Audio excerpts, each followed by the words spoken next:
Good morning, everybody. We're out here at France Social Nursery with Ed Livo. I'm Bianca. I'm Lynette. And we're going to be talking about mandarins today. So today we're going to be comparing two very popular mandarins, both the Owari and the Kishu Mandarin, because these are both the older varieties, aren't they, Ed? Yeah, you know what? These are the heritage varieties. Yeah. With the Owari, you know, that one goes back about 800 years, and with the Kishu, that goes back well over 1,000 years. Yeah. Well, this one is an Owari Satsuma, one of my very favorite, and the favorite of most Californians. Well, these are ancient varieties that have been grown in the Orient for centuries. How did they end up in the U.S.? You know, that's a good question. I think in the mid-1800s, there was a lot of exploration going on, you know, in Asia for varieties to bring to the United States. So, but I think that varieties like the Mandarins probably started coming in because they were so popular in Asia to begin with. Right. And with all of the especially the Japanese workers and farm workers. Chinese workers, oh my gosh, tremendous. I think most of the popularity grew, though, as citrus became very, very popular. I think more in California, as a matter of fact, because Wolfskill, of course, starts his citrus orchard in the mid-1800s down in Los Angeles. And, you know, after that, citrus got very popular. So, Ed, what does Satsuma mean? Is that a Japanese word? Actually, it's a province, but I think the original name in Japan was Unsu. You know, the Satsuma's an American name. Yeah. You know, Satsuma actually came off the box that was shipped to Hall when he first received trees from Japan.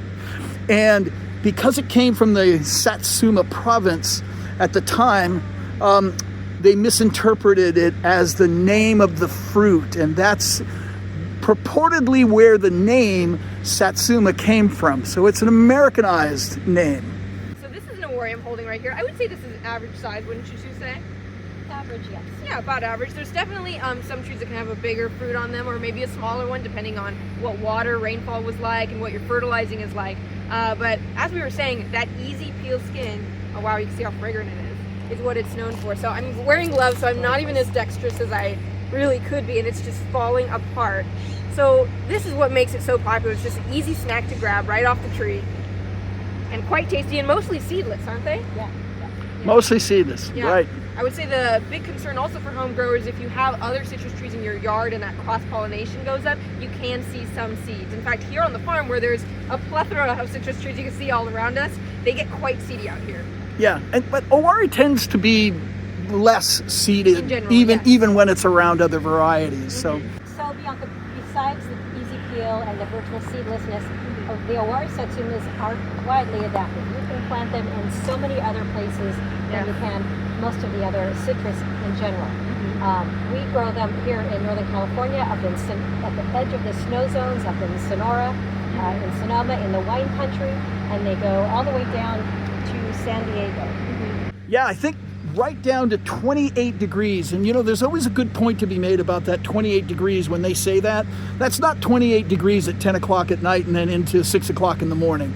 That's a hard freeze, and that'll kill just about any citrus. We're talking about 28 degrees is usually in the last 4 hours in the morning. If you look at this tree here, it has hardly any fruit at all. And so if a tree has less fruit, it will use all of its energy to pump up the fruit that it does have. So this tree over here has a lot of fruit, but they're all smaller. Got our beautiful fruit here. You can see that seedlessness and that deep, deep orange color. And we just want to show you guys all the juice. Ah! Oh, this is such God. a waste of vitamin C right now. Isn't that fun though? It shows, it's so richly don't colored. Try this in your own kitchen. You can juice your own mandarin juice.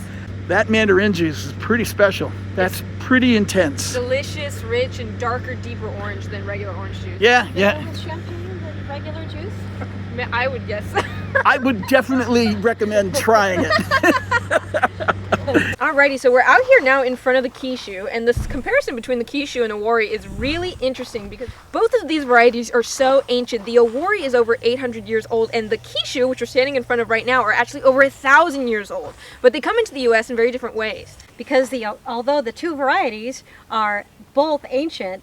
The Owari Satsuma ended up in Florida nearly 150 years ago. Now, the Kishu takes its time to get over into California. It lands at UC Riverside in the 1980s, where it slowly but surely becomes more and more popular. And it's so interesting because Kishu is not a very popular Mandarin today. Up against Owari, I mean, Owari is really the giant in the industry. And that's ironic, Bianca, because the Kishu is actually the Mukaku Kishu, or the seedless jewel. And it was the fruit of the emperor and was widely used and widely known, but still is not well known here. So the reason we're looking at these two is because they're both ancient varieties and they actually do share a lot of similarities.